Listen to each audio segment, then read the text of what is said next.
Big boss season 7ന്റെ top 5 അങ്ങനെ പ്രഖ്യാപിച്ചിരിക്കുകയാണ്. നൂറ പുറത്തായതിനു ശേഷം ആ 5 പേരായിട്ട് നെവിനും അക്ബറും ഷാനവാസും അനീഷും അനുമോളും എന്നുള്ള രീതിയിലേക്ക് ആയി മാറി.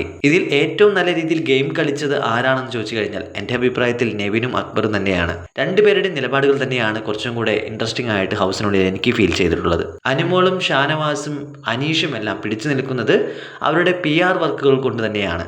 താരതമ്യേന കുറച്ച് ഒരു കോമണർ എന്ന രീതിയിൽ അനീഷിനെ കുറച്ചും കൂടെ പരിഗണിക്കാം. പക്ഷേ അനുമോളിനെയും ഷാനവാസിനെയും നമുക്ക് ഒട്ടും പരിഗണിക്കാൻ പറ്റുന്നില്ല എന്നാണ് എനിക്ക് തോന്നിയിട്ടുള്ളത്. ശരിക്കും അക്ബറിനെയും നെവിനെയും നല്ലൊരു ഗെയിമറായിട്ട് ചൂസ് ചെയ്യുകയാണെങ്കിൽ അവരിലൊരാൾ വിന്നർ ആവാനുള്ള സാധ്യത കാണുന്നു. പിന്നെ PR വർക്കിന്റെ പിൻബലത്തിലാണെങ്കിൽ അത് അനുമോൾക്ക് തന്നെയായിരിക്കും കപ്പ് എന്ന് പറയാതെ വയ്യ. അനീഷ് ആണെങ്കിൽ അത്യാവശ്യം ഫാൻ ബേസ് ഉണ്ടാക്കിയെടുക്കാൻ തുടക്കം മുതലേ ശ്രമിച്ചിട്ടുണ്ട്. അതുകൊണ്ട് തന്നെ അനീഷിന് നല്ല രീതിയിൽ സപ്പോർട്ട് കിട്ടുന്നുണ്ട്. ഷാനവാസിന് ഒരു 3ാം സ്ഥാനമോ 2ാം സ്ഥാനമോ ആയി മാറാനാണ് സാധ്യത കാണുന്നത്.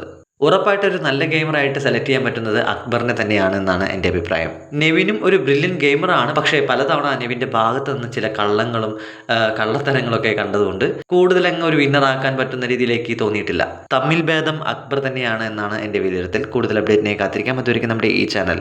മറക്കാതെ സബ്സ്ക്രൈബ് ചെയ്യൂ, ലൈക്ക് ചെയ്യൂ.